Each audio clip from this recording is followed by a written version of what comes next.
अब हम एक थ्योरम देखेंगे सिमिलर ट्रायंगल पे। थ्योरम हमारी ये है, the areas of similar triangles are proportional to the squares on corresponding sides. यानी कि अगर हमारे टू ट्रायंगल से गिवन है, दोनों ट्रायंगल सिमिलर है, तो जो उन दोनों ट्रायंगल के एरिया का रेशियो होगा उन दोनों ट्रायंगल की जो करस्पॉन्डिंग साइड्स होगी उनके स्क्वायर के रेशियो की इक्वल होगा। जैसे यहाँ पे हम दो ट्रायंगल लिए ए बी सी और एक डी ई एफ, तो इन दोनों जो ट्रायंगल इन दोनों के जो एरिया का रेशियो होगा, जैसे area of triangle A B C and area of triangle D E F. Area को शॉर्टकट में हम ऐसे लिखते हैं और ब्रैकेट में लिख देते हैं जिस ट्रायंगल की रहती है। जैसे area of triangle A B C को ऐसे इंडिकेट किया और area of triangle D E F को। ये जो इक्वल होगा B C square upon E F square. B C है हमारे इस ट्रायंगल की साइड बी सी है, तो बी सी इस ट्रायंगल में बी एस के जो करस्पॉन्डिंग होगी ई एफ होगी, तो बी सी स्क्वायर और ई एफ स्क्वायर का जो रेशियो होगा एरिया के रेशियो की इक्वल होगा। सिमिलरली ए बी जो हमारी साइड इस ट्रायंगल की है, तो ए बी के जो करस्पॉन्डिंग डी ई है, तो A B square upon D E square ये भी इस एरिया के रेशियो की इक्वल हो जाएगा। Similarly A C square upon D F square ये भी जो है इस एरिया के रेशियो की इक्वल हो जाएगा। यानी तीनों जो साइड्स जो करस्पॉन्डिंग साइड्स के रेशियो होंगे, स्क्वायर के जो रेशियो होंगे, वह ट्रायंगल जो ट्रायंगल उनकी एरियाज के रेशियो की इक्वल होंगे। तो इसे ही हमें प्रूफ करना है। तो सबसे पहले जब भी कोई थ्योरम प्रूफ करने के लिए आती है, तो उस थ्योरम में सबसे पहले हम थ्योरम नोट करके जो रहता है स्टेटमेंट उसे हम लिख लेते हैं। उसके बाद हम लिखते हैं गिवन। गिवन में जो थ्योरम में गिवन रहेगा उसे हम नोट करेंगे। थ्योरम में यहाँ पे क्या गिवन है, टू ट्रायंगल्स है जो क्या है, सिमिलर है, तो हम लिख दिए टू सिमिलर ट्रायंगल्स। अब जो ट्रायंगल हम लेंगे वो लिख दिए ए बी सी और डी ई एफ, तो हम लिख दिए two similar triangles A B C and D E F. Given के बाद हम लिखेंगे टू प्रूफ, यानी जो प्रूफ करना रहेगा उसे हम लिखेंगे। हमें क्या प्रूफ करना है, area of triangle A B C divided by area of triangle D E F is equal to B C square upon E F square is equal to A B square upon D E square is equal to A C square upon D F square. ये हमें proof करना है। उसके बाद हम लिखेंगे construction. Construction जरूरी नहीं है लिखना, हम तब कंस्ट्रक्शन लिखते हैं जब उन दोनों फिगर में या दोनों ट्रायंगल में हम कुछ अपने से ड्रा करेंगे। तो यहाँ पे अब हम अपने से ड्रा किए, परपेंडिकुलर लिए, M perpendicular to B C, यानी बी सी पर हम एम एक परपेंडिकुलर डाले हैं और इस ट्रायंगल में डी एम परपेंडिकुलर डाले ई एफ पे, तो हम कंस्ट्रक्शन लिख दिए। अगर हम एम परपेंडिकुलर नहीं डालेंगे डी एम, तो हमें कंस्ट्रक्शन की जरूरत नहीं है। लेकिन हम अब डाले हैं परपेंडिकुलर ड्रा किए हैं, तो हम कंस्ट्रक्शन लिखे हैं, draw M perpendicular to B C comma D N perpendicular to E F, यानी डी एन जो है ई एफ पे परपेंडिकुलर है, तो ये हम कंस्ट्रक्शन लिख लेंगे। उसके बाद हम लिखेंगे प्रूफ। प्रूफ का मतलब ये होगा कि अब हम कैसे उसको प्रूफ करेंगे, उसमें सारी चीज़ें हम लिखेंगे। तो प्रूफ लिखने के बाद हम लिए इन triangle A B M and triangle D E N, A B M and D E N, इन दोनों ट्रायंगल में हम लिए। इन दोनों ट्रायंगल में angle M is equal to angle N, यानी ये एंगल और ये एंगल इक्वल होगा। क्यों? क्योंकि हम यहाँ पे परपेंडिकुलर ड्रा किए हैं, तो जब परपेंडिकुलर ड्रा किए तो ये दोनों एंगल होगा 90 डिग्री का होगा। तो इसीलिए यहाँ पे ब्रैकेट में हम रीजन दिखा दिए क्यों इक्वल है, ईच 90 डिग्री है। उसके बाद angle B is equal to angle E, यानी ये वाला हमारा एंगल जो इस एंगल की इक्वल होगा। क्यों इक्वल होगा, ब्रैकेट में गिवन लिखे। क्या गिवन है, ये गिवन है कि ए बी सी और डी ई एफ क्या सिमिलर ट्रायंगल है, और हम जानते हैं कि अगर दो ट्रायंगल सिमिलर होते हैं तो जो उनके करस्पॉन्डिंग एंगल होते हैं वो आपस में इक्वल होते हैं। तो एंगल बी का करस्पॉन्डिंग एंगल एंगल ई है, तो यहाँ पे angle B is equal to angle E हो गया।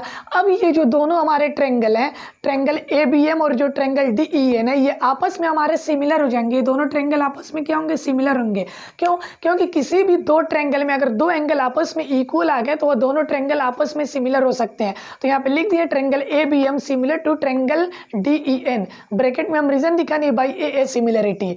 अब जब दोनों ट्रायंगल यानी कि ए बी एम और डी ई एन जब दोनों सिमिलर हो गए हैं, ये ट्रायंगल ये वाला यहाँ से ए एम बी और डी एन ई ये दोनों सिमिलर हो गए, तो जो इनकी करस्पॉन्डिंग साइड्स होगी वो प्रोपोर्शनल होगी। तो यहाँ पे A B upon D, A B हम इसकी साइड लिए तो इसकी साइड डी होगी corresponding, A B upon D is equal to हम ए एम लिए तो इसमें डी एन लेना पड़ेगा, A M upon D N. इसे हम इक्वेशन फर्स्ट कर लिए। उसके बाद हम लिखेंगे in similar triangle A B C and triangle D E F, यानी कि हमारा ए बी सी और डी ई एफ यहाँ पे सिमिलर ट्रायंगल लिखा गया क्योंकि डायरेक्टली ये सिमिलर दिया, इसको प्रूफ करने की जरूरत नहीं है। हमारा ए बी सी और डी ई एफ जो ट्रायंगल है ये दोनों सिमिलर गिवन है, तो हम लिखे in similar triangle A B C and triangle D E F.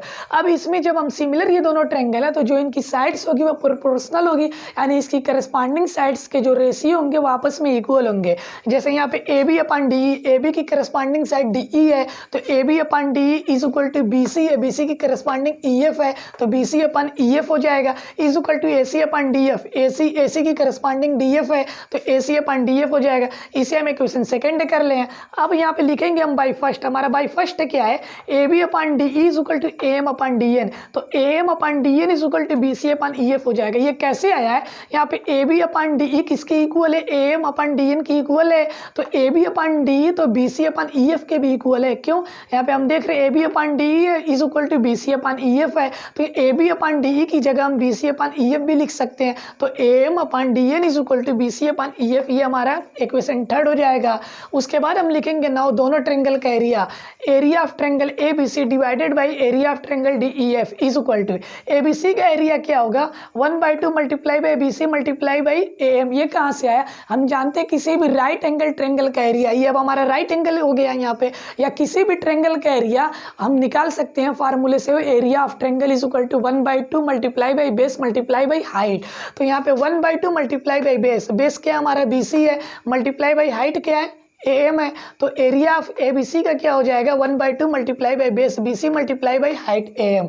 Similarly area of triangle D E F क्या हो जाएगा 1/2 मल्टीप्लाई बाई बेस, यहाँ पे बेस क्या है ई एफ है, मल्टीप्लाई बाई हाइट, हाइट क्या है डी एन है। अब यहाँ पे 1/2 कैंसिल हो जाएगा तो इज इक्वल टू हमारा बचेगा क्या, B C upon E F को हम एक साथ ले लिए, multiply by A M upon D N को हम ले लिए A M upon D N.